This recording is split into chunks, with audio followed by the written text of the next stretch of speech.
Бъдете преизобилно благословени, скъпоценни светии, в днескашния чудесен ден, който Господ ни е подарил, да се наслаждаваме на Неговото присъствие и да бъдем всеки ден по-близо и по-близо до Него, докле дойде Той да вземе своята невяста, теб и мен, Неговата църква, за която Той даде живота си, скъпоценни светии, за да имаме ние вечен живот.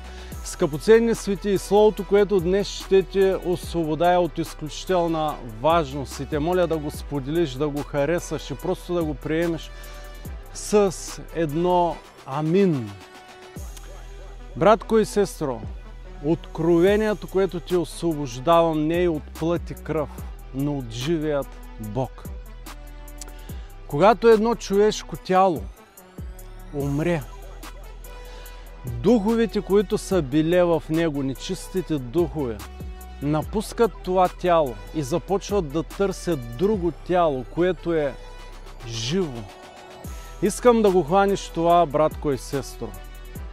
Божието Слово ни казва, например, може да отидеш в Римляни 6 глава и да видиш как апостол Павел обяснява детайлно там, че ние трябва да бъдем мъртви. Мъртви към греха, за да живеем за Господа, за правдата.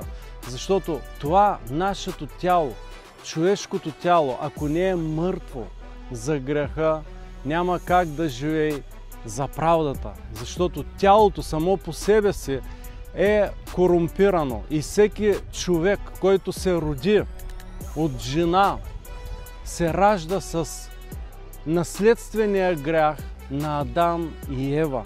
И за да бъде спасен, трябва наистина да предаде живота си на Исус. Емоциите си, желанията си, чувствата си, всичко, що има, и да умре за собственото си аз. И тогава започва наистина един нов истински живот в Христа Исуса от Назарет. И това, което искам, братко и сестро, да ти кажа, е от изключителна важност. Хвани го в мощното име на Исус. Когато ние постим, нашата плът умира. Напиши ми го в коментарите. Когато аз постя, моята плът умира, но не умира физически, а умира духовно. И в една мъртва плът, скъпоценни светии, демоните не могат да оперират и не остават. Те излизат. Затова е толкова важно, скъпоценни светии, да кажем като апостол Павел в 1 Коринтяни 15 глава 31 стих. В края на стиха той казва: аз всеки ден умирам. Всеки ден, скъпоценни светии, ние трябва да взимаме това решение, да умираме за желанията на плътта, които са винаги противоположни на желанията на Бог.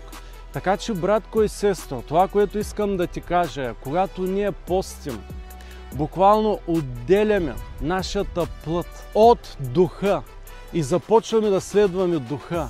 И Бог излива повече и повече от присъствието си в нашия живот. Чувстваме по-голям мир, по-голяма духовна сила, по-голяма жизненост. Радостта ни прилива в Господа, скъпоценни светии. Това е защото плътта няма своето негативно действие върху нашия живот, върху нашата душа и върху нашия дух. Защото постът отслабва нейната сила в нас. Така че, братко и сестро, това е просто едно слово, което Бог ми даде да освобода към теб, за да те насърча, за да се насърчим всички ние заедно, Христовото тяло, да продължаваме да постим, скъпоценни светии.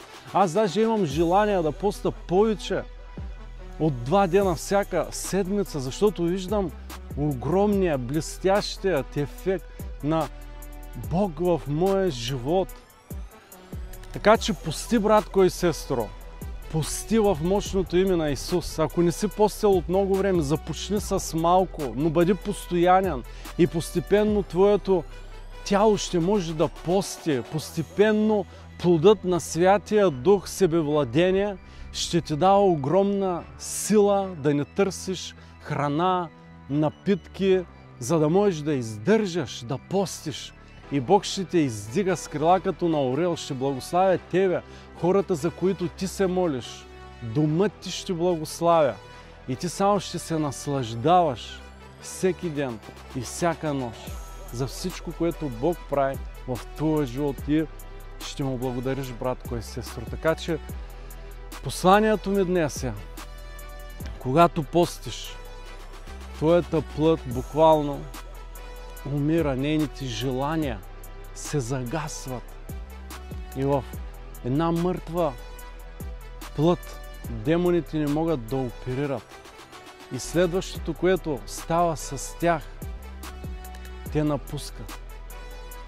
Така че, братко и сестро, призовавам те да продължаваш с поста и с молитвата, защото там ни е победата. Нека да не забравяме никога какво Исус ни казва, че има родове, нечисти духове, които са толкова силни, че с една обикновена молитва или с дълги часове молитви само ни излизат, но е нужно да включим и поста.